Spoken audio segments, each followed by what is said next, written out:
Hello everyone! For today's video, maglilinis ako ng aircon dahil wala ang aking amo. So maglilinis tayo ng aircon. So ito yung filter sa kanyang exercise room and ito naman yung filter ng aircon ni amo kong babae at saka ng amo kong lalaki. So sobrang dumi kasi ito yung ginagamit nila araw-araw. So ayan guys, tuturuan ko kayo kung paano maglinis ng filter.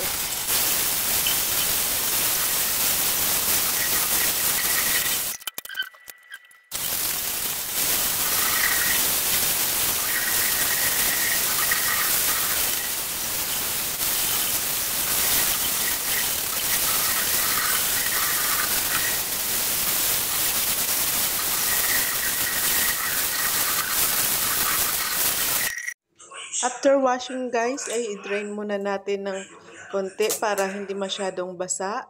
So dito ko na guys, i-dry sa my window side ang filter kasi mas maganda ang weather dito pagdating ng hapon. So nandito kasi yung sunshine kaya mabilis lang yan, dry ka agad and then pwede na natin ibalik ulit sa aircon.